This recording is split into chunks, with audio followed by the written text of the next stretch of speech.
How many of you have read it? Geez, this is better than my students used to be. This is amazing, so thank you very much for having read it all. And you found, I hope, in the pastoral letter, an expression of ideas, thoughts, and a vision that has been 3 years at least in the making since my arrival here. And during these 3 years, one of the things that I've been doing, and I say as much in the letter, is that I've been trying to get to know the people that make up this church, and to try to listen and to try to understand. And I've shared with you some of the results of that. It's the basis for wanting to put out a pastoral letter. It's a response to what I've been hearing and to what I've been observing. And hopefully it's a response that will touch the hearts and the minds of the people that make up our church. I'm also hoping that what we will do together will also be of some relevance to people who are part of our society and our culture, but who may not in fact be members of our church. Because in the end, this pastoral letter and the mission that it suggests is not just for ourselves. The new evangelization that I speak about in this letter is not meant for us. We're not the end product of this exercise.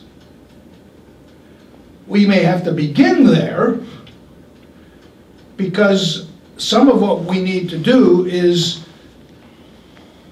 rediscover the elements that constitute the basic faith that we claim. So it may begin with us, but it's not intended for us. It's intended for those who are still waiting, and for those who are still searching, and who are wanting to hear a message that will make the difference in the way they live. This morning when I woke up, I went to bed after the second period of the hockey game. I figured that by then it was over. And I guess it was. So when I woke up this morning, I turned on the news to find out what the score was, and I still haven't found out what the score finally was. What I was confronted with, as all of us I'm sure were, was with the chaos and with the essentially the breakdown of society that we saw there. Violence for violence sake. Basically an expression of a form of nihilism that is reflective of what happens, I think, in persons and people who have lost their way or who have never had any moral sense. And I thought to myself, that's who the new evangelization is for. That's what this is all about. And when Pope Benedict talks about being in a Western culture that has deep Christian roots, that's fair enough. But we have also lost our understanding of what we're supposed to be about. Not only as Christians, but we no longer have a basic understanding of what it means for us to be human beings.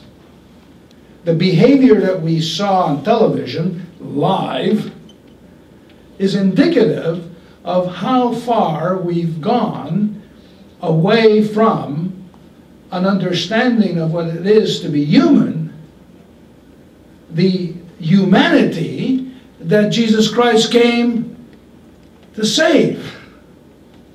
the humanity that Jesus Christ wants us to discover as being, as I use in the letter, the expression, good enough for God.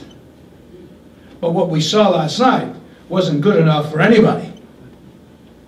So, all of that to say that the purpose and mission of the new evangelization is intended for those members of our human society that are interested in maybe discovering that there's more to being alive and to being human than either killing yourself with work or killing yourself with violence.